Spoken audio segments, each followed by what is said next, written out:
అంటే ఏం చేయాలి అన్న? అంటే ఒక 16 సంవత్సరాల నుంచి ఈ సినిమా ఇండస్ట్రీలో పోరాడుతూ ఎన్నో కష్టాలు పడుతూ ఎన్నో ఉన్నప్పుడు నిన్న మొత్తం చోట్ల హౌస్ఫుల్ పడేసరికి మొత్తం డల్ అయిపోయి పూర్తిగా శాత కావట్లేదు, జ్వరం వచ్చేసింది. దెబ్బకి దిష్టి తాకిందేమో సార్. ఏం దాకా ఏదో ఒకటి తాకింది నాకైతే ఏదో ఒకటి తాకింది. అసలు ఇక్కడ నిలబడి అట్లా అవ్వట్లేదు. అసలు రావద్దు అనుకున్నా ఈరోజు, అసలు అవ్వట్లేదు. కానీ first success meet content is king అనేది నిజంగా ఈరోజు నిరూపించింది కదా. ఒక హీరోలు, ఒక టెక్నీషియన్స్ అందరు కొత్త వాళ్ళే. అందరు ఇక్కడే మేము ఇన్ని చేసాం. ఇక్కడి నుంచి స్టార్ట్ అయిన జర్నీ. ఏ మీడియా ఇక్కడే teaser release, song release, release, ఇప్పుడు కంటెంట్ కింగ్ కూడా ఇక్కడ చేస్తున్నాం.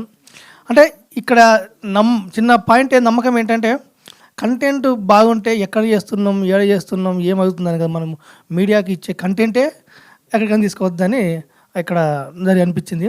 ఇంకా నాకు ఇంకా ఓపిక లేదు. తర్వాత ఏమైనా లాస్ట్లో మాట్లాడతాను. ఓకే అండి, హాయ్, బాయ్.